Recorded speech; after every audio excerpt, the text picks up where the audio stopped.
would a man as respected as Dr. Ben Carson, a world-class neurosurgeon and former cabinet member, step into the lion's den of The View? That's the question everyone was asking when he sat face-to-face with Whoopi Goldberg and the rest of the panel. It wasn't just an interview, it was a battlefield of ideas. Carson came prepared, and so did the co-hosts, ready to grill him on his support for Donald Trump. But what followed wasn't your usual political back and forth. Are we going to be a nation that's upformed by the people or upformed by the government? This is a choice that we are making right now. Okay, if you're going to overlook what he says about women, if you're going to overlook what he says about African Americans, what about what he said about you? He basically said that you had a pathological disease. And wait a minute, hold on. He even compared you to a child molester. Come on. Well, it could be personal even. If it were about me, I would be offended. But it's about America. We have to save this nation. That is what's important. But he's a liar. Unless you say that you're a child molester, he's a liar. Do you want a liar for the presidency? Tell me a politician who doesn't tell lies. Abraham Lincoln. I don't know. A current day but politician. The lying that he does is continuous. It's on a regular basis. Well, again, fact check goes berserk when he talks. He's got a long Pinocchio nose. What I have to do is look at who is most likely to oppose the ruling class that is ruining our country. Yeah, well, who is likely? In the ruling class. Who is likely? He is the ruling class. Carson didn't flinch when Goldberg questioned how a man of his values could stand by a leader as polarizing as Trump. Instead, he flipped the script. He spoke calmly about America's future, the dangers of the political elite, and why he believes Trump is more than his flaws. It wasn't about personalities. He argued it was about saving the country. What made this exchange so explosive? It wasn't just the words, it was the weight of what they meant for America. When Ben Carson endorsed Donald Trump in 2016, it wasn't a move anyone saw coming. Carson, known for his quiet dignity and focus on family values, had just exited the presidential race. At first, he wanted to stay neutral, but something shifted. He saw Trump as more than just a controversial figure. He saw someone capable of shaking up the political establishment that Carson believed had been running the country into the ground. To Carson, Trump wasn't perfect, but he was the disruptor, exactly what Washington, in his view, desperately needed. This perspective set the stage for Carson's tense appearance on The View. Known for its no-holds-barred approach, the show has a long history of grilling political figures, and Whoopi Goldberg was ready to ask the tough question. I think that's what's like. You can say that till the cows come home, sir. This guy is, I'm sorry, he's a racist, and he's not good for the country. What's the alternative? I'm sorry, I don't understand. He's not said about... What about the white supremacists? He hasn't really said to them, hey, listen, that's not what America stands for. He said, you know, it's too much. You're Ben Carson. You're so much better than this. Well, I am Ben Carson. And that's the very reason I'm doing this, is because I look at the big picture. Could I focus only on racial issues? Absolutely. Could I focus only on women's issues? Absolutely. I could look at any one little thing and pick anybody apart on it. But right now, the nature of our country is at stake. We are on the precipice. And we are determining what kind of nation we're going to be. But Carson wasn't there to play defense. He came to challenge their narrative, knowing full well the uphill battle he'd face against a panel known for its sharp criticism and polarizing debates. The moment Ben Carson took his seat, the tension was thick. Whoopi Goldberg didn't waste any time, cutting to the heart of the matter. Was aligning to protect their turf. And they don't like the ideal of people who are not beholden to them and who cannot be controlled coming into Washington, D.C. And that was one of the reasons they didn't like me very much, but I was easier to get rid of than Donald Trump. Why would you align yourself with someone like Trump? She asked, referencing Trump's history of inflammatory comments about women, minorities, and even Carson himself. It wasn't a question, it was a challenge. Carson, unshaken, calmly responded that no leader is perfect, pointing out that Trump had broken barriers in Palm Beach by pushing for inclusivity in clubs that once excluded Jews and African Americans. Goldberg fired back, citing Trump's history of legal battles over racial discrimination. Carson countered by highlighting the many employees of all races who had spoken highly of Trump. It wasn't about perfection, he argued, but about the bigger picture. The back and forth escalated as Goldberg and the co-hosts pressed Carson on how he could reconcile his values with Trump's behavior. Carson stood firm, steering the conversation toward what he saw as the real issue, saving the nation from the grip of a self-serving political elite. Carson didn't come to debate every misstep Trump had ever made. Instead, he directed the conversation toward what he saw as the larger issue, the future of America.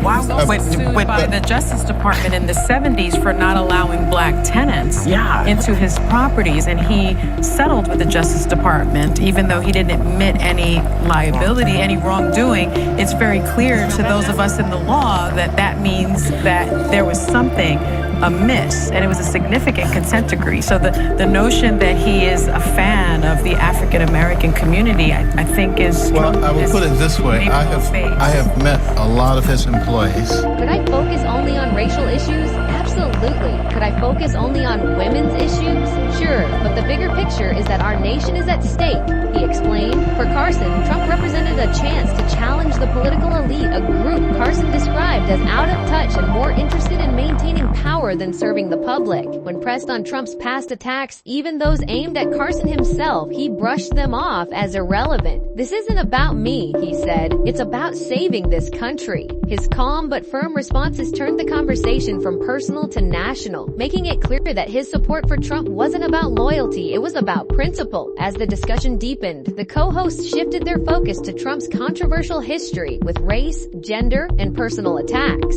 Goldberg and Joy Behar grilled Carson on Trump's legal battles over housing discrimination and his offensive remarks about women. Carson didn't deny Trump's faults, but instead argued that no leader is flawless. He pointed to examples of inclusivity in Trump's business practices and reminded the panel that the larger issue was breaking free from the status quo. When Goldberg asked, "What about what he's said about you?" Carson stayed composed, explaining that his personal feelings were secondary to the country's future. He reframed the conversation, urging the panel to think about the consequences of staying on the same political path. His defense wasn't just about Trump, it was about taking a stand against what he called decades of dependency and ineffective policies. The stakes, Carson argued, were much higher than any one man's words. I hate to ask this question, but you have aligned yourself with the man who has bashed women, made countless racist remarks, and you're Ben Carson. Why would you align yourself with that? Well, you know, you have to look at the good and the bad. There is no perfect person. No, I know that. But you know, you look at when Donald Trump first went down to Palm Beach area, and you know, a lot of the clubs down there would not accept Jews and blacks. He insisted on Jews and blacks and helped to break that open. So has he said some things that I wouldn't say or that you wouldn't say? Of course. Carson's approach was clear. Don't get dragged into the emotional traps of personality politics. Instead, he kept redirecting the conversation to what he called the essential issues. He argued that America's First Amendment rights and the nation's foundational principles were under threat, and that was where the focus needed to be. When the co-host brought up Trump's rhetoric and the divisive nature of his rallies, Carson didn't flinch. He acknowledged the criticisms, but asked, what about the issues that truly matter? He emphasized that media coverage and public debates often focus on theatrics, while real problems like government overreach and freedom of speech are overlooked. His calm demeanor clashed with the panel's intensity, and his ability to stay on message left them visibly frustrated. Carson also shed light on a different Trump, that most people didn't see a leader who, behind closed doors, was pragmatic, willing to listen, and deeply engaged in serious discussions. As the conversation grew more intense, Goldberg doubled down on her critiques, questioning how Carson could ignore Trump's inflammatory comments about women and minorities. She pointed out Trump's tendency to stir division and even brought up his personal attacks on Carson during the primaries. But Carson stood his ground. He insisted that these controversies, while regrettable, were distractions from the bigger picture. Goldberg pressed harder, accusing Carson of implicitly condoning Trump's behavior by supporting him. Carson didn't budge. This isn't about condoning every word or action. It's about choosing a path forward for this country, he said. His tone remained composed, but his message was firm. The future of America outweighed any personal grievances. This back and forth showcased the stark contrast between Goldberg's emotional persistence and Carson's measured resolve. While the co-hosts continued to hammer him on Trump's controversies, Carson's unwavering focus on the nation's larger challenges left an undeniable mark on the conversation. The fallout from Carson's appearance on The View was immediate and intense. Social media lit up with divided reactions. Supporters praised his calm, collected responses in the face of relentless questioning, calling him a voice of reason in a chaotic debate. Critics, however, argued that Carson's defense of Trump sidestepped accountability for Trump's controversial behavior. Well, you know, when I dropped out, my first choice went with me. But I said that. It was you,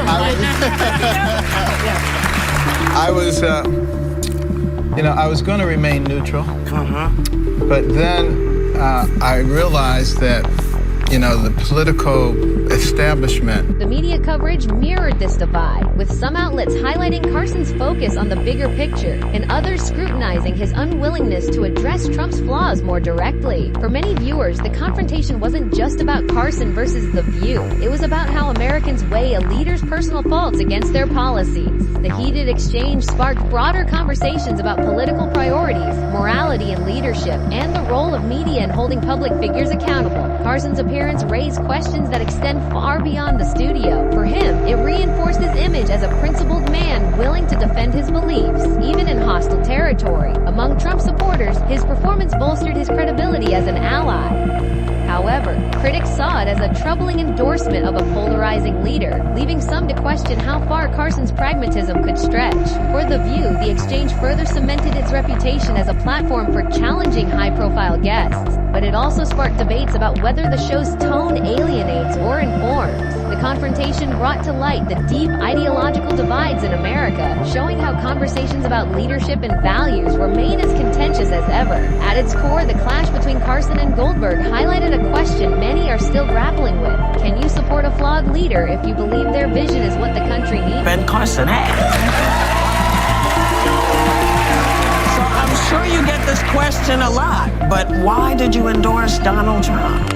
It's a question with no easy answers. Just like the debate itself, the fiery exchange between Ben Carson and Whoopi Goldberg wasn't just another political debate. It was a clash of perspectives on what matters most for America's future. Carson's calm insistence on focusing on the nation's direction, rather than dwelling on personal flaws, stood in stark contrast to Goldberg's passionate questioning of his moral alignment with Trump. For Carson, the choice was clear. It's not about perfection. It's about disrupting a political system he sees as broken.